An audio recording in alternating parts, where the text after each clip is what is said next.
Today the statement right now is abortion is self-defense, which might be a little perhaps vague, but we'll see what you think. And so we're going to have you start on the unsure line, and you're going to pick, this is when I count down, what you think. Either strongly agree, strongly disagree, or in between. And then I will ask you the reasons why, and we'll talk about it a little bit and take a few minutes to do that. Make sense? Mm-hmm. Okay? And then I'll put a microphone in your face and have you answer. All right? Okay, so go ahead. Start in the middle. And make sure you know where you're going to go so you don't influence each other in any way. That's the idea anyways. So abortion is self-defense. You guys know where you're going to go?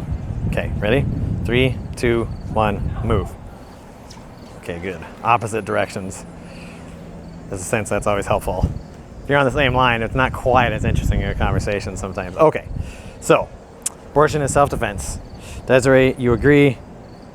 Justin, you slightly disagree. All right, Desiree, I'll just start with you. Why do you agree that it is self-defense, abortion? It's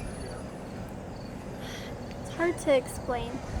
I guess it's different in every situation, but especially in situations where like you're in a bad relationship or like rape, anything that couldn't have been prevented. Like if you just had sex without protection and you're pregnant, and that's just dumb.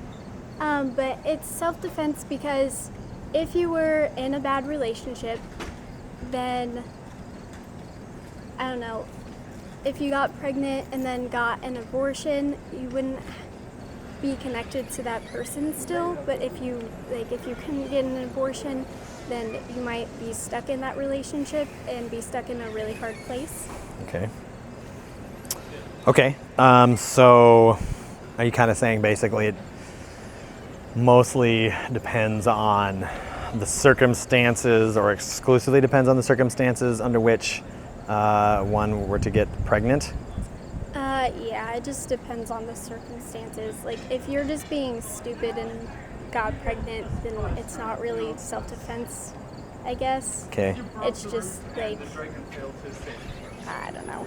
I don't know how to explain it. Okay, that's right. We'll come back to it. That's enough. Okay, Justin, why do you slightly disagree? Well, for the majority of cases of abortion, it's incorrect because there are many other options you could take, like put it up for adoption or preventative options to prevent pregnancy to begin with. But in specific cases like therapeutic abortions where you're physically being harmed by the infant inside you, I would consider that to be a self-defense move. Okay, so do you mean it's only abortion is justified only in cases in which, let's just say, you can answer this, where the mother's life, actual physical life, is at serious risk, like an ectopic pregnancy or something like that?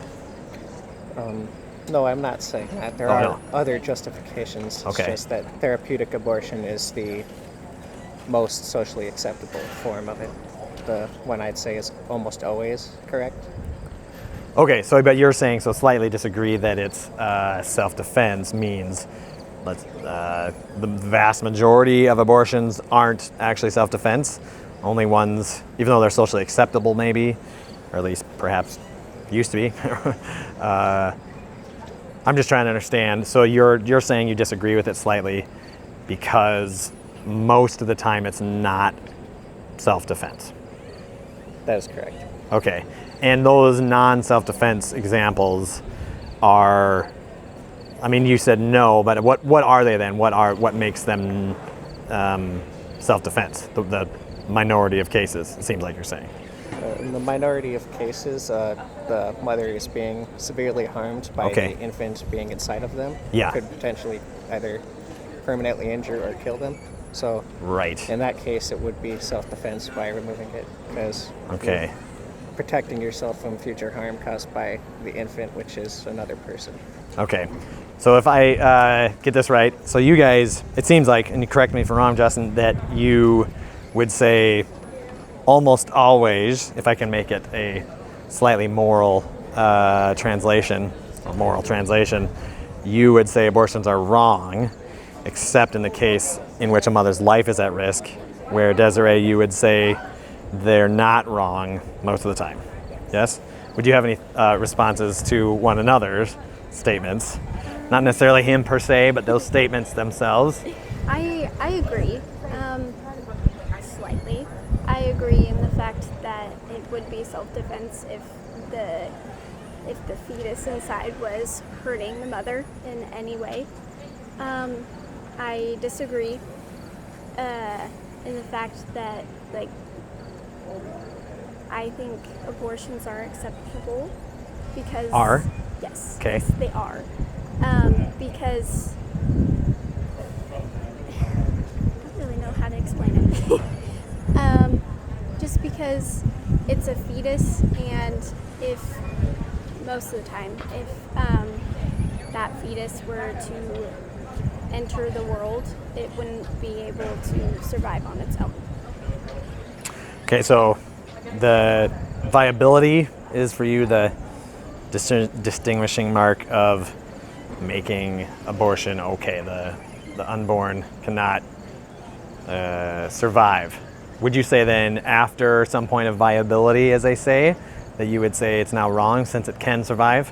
Let's say, 23 weeks, that's not terribly uncommon, 26 weeks, whatever it might be. I think abortions are acceptable anytime, but like for me personally, it's more acceptable, I guess, when the fetus wouldn't be able to survive outside of the womb. Okay. You have thoughts on that, Justin?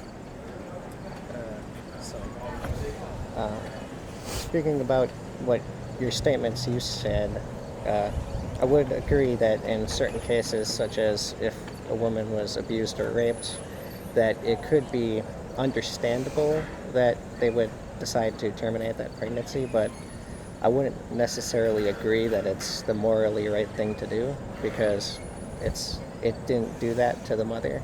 It's the other person that did that. So the infant is being harmed without any real just cause for it. And there are many other options besides keeping the baby yourself you could also engage in, like adoption. Okay. Thoughts on that, Desiree? Before we... Adoption isn't always the easiest thing to go through. After carrying that fetus for however long and then giving birth to it, I don't know, sometimes there's a connection and sometimes there's not. If there is a connection, which is more likely, it's going to be really hard to give that baby up. But I do agree. It's a hard topic. It is. What do you agree with? What part do you agree with? I agree that there are smarter and more morally acceptable ways of not being hurt, I guess. I don't know. Okay. It seems like, you use the word fetus. Do you guys both agree that what we're talking about is an unborn human child? Yes. Yes? Obviously, yes. Right? I would. Okay. I had a question where I was going with that, and now I don't remember what it was. I guess it's simply to say when it comes to the moral question, perhaps, of the whether it's right to end that child's life, it's obviously foundational under the question of is it self-defense, and so it seems like we're in different ground when it comes to the life of the mother, because what we're talking about is life versus life. If you have an ectopic pregnancy, the developing embryo got supplanted in the fallopian tubes, and if it's allowed to continue, it will certainly die and almost certainly kill the mother. As far as I understand, it's a certainty. She'll die if you don't remove it, right? So what you're talking about there, it seems like what you were talking about earlier, Justin, is considering life of a mother versus life of a child. And in that case, if it continues, they'll both end. Whereas in, let's say, elective abortions, that used to be legal in South Dakota, for instance, you're talking about some other reason other than life, some convenience reason or circumstantial reason of life. And does that seem to make a difference to you in your mind? Because you even talked about it being viable, Desiree, that if after the point of viability there was some change for you that would make it less acceptable, at least? Do you know why that is, especially thinking about it being an unborn child? Really no. Okay. It's really hard to get my thoughts out, like, Sure. in good words. That's all right. Yeah, you're in good company. I feel that too. Justin, any other words there? Comments? I do have some words about that. I think the topic that would be discussed appropriately in this situation would be the topic of personhood compared to humanity. Because personhood varies depending on your personal beliefs, like religious beliefs and spiritual beliefs can affect what is considered a human being. You mean what's considered a person? Yes. Yeah.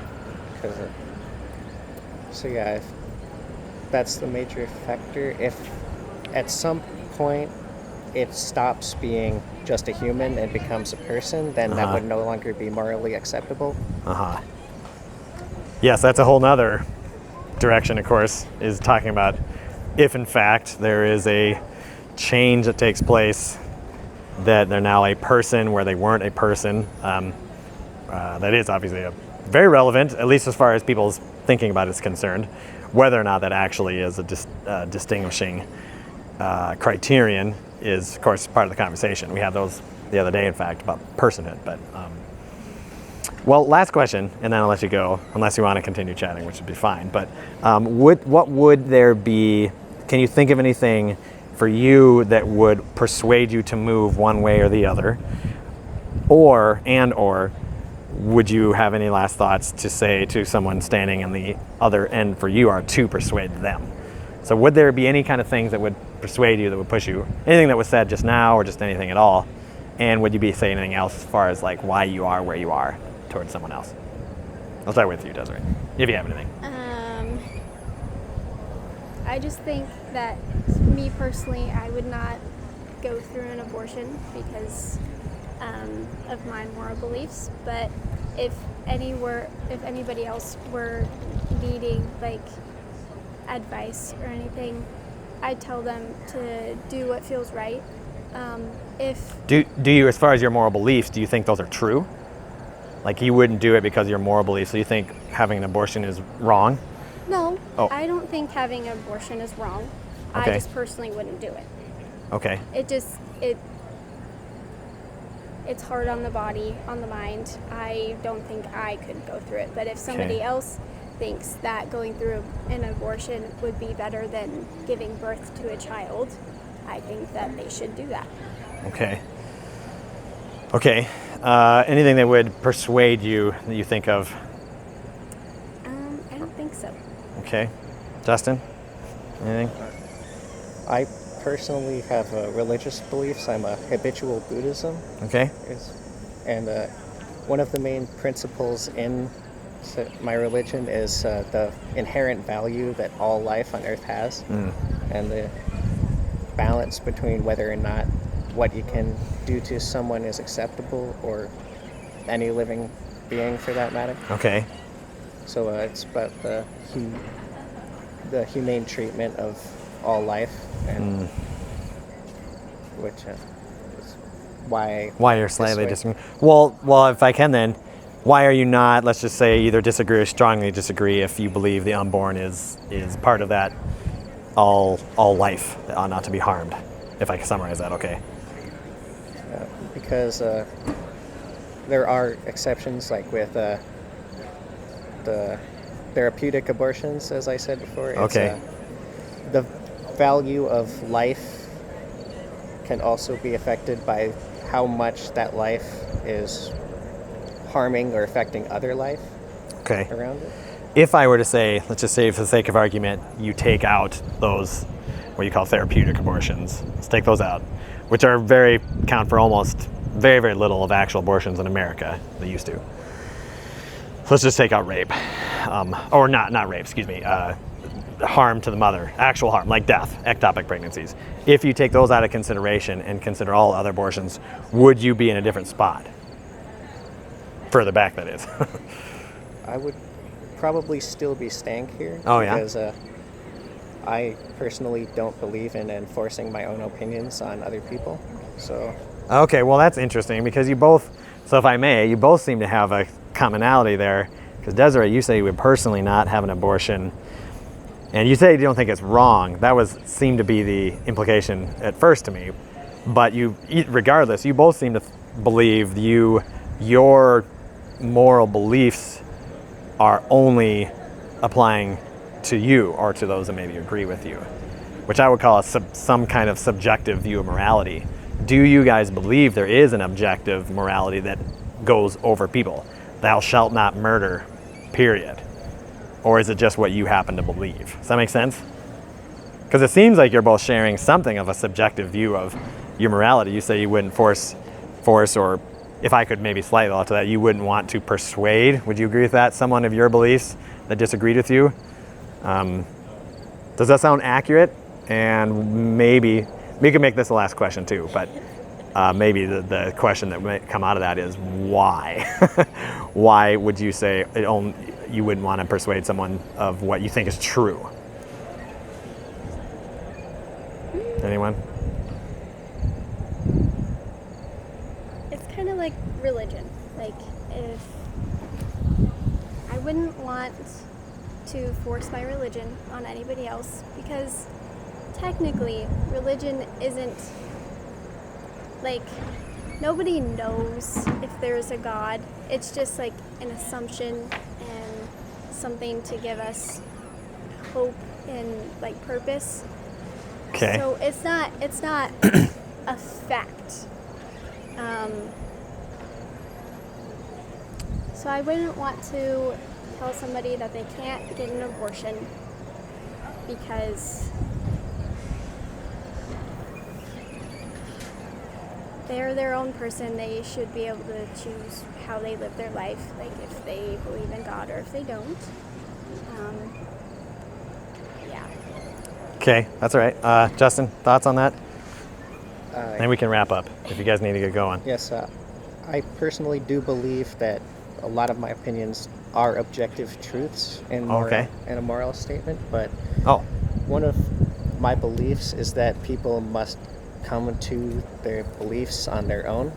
Instead, as a Buddhist, I do believe in reincarnation, and so there's really no time limit on how long it takes for people to come to their objective truths.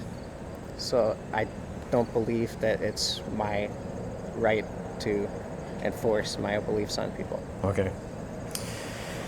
Okay, well, part of the situation, obviously, that's maybe a good place to end, because part of a substantial part of the exercise is that we have a belief that there is true things and there are false things, in the same way that there's right and wrong things.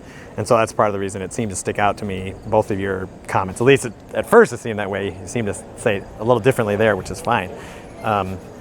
But even there, having the desire to want to be persuaded, be open to being shown one's wrong, or even more confirmed, possibly, of course, further confirm one direction or another, is an underlying assumption of what we're doing here, which is we want to believe what's true, and I want to be able to be persuaded what's true. So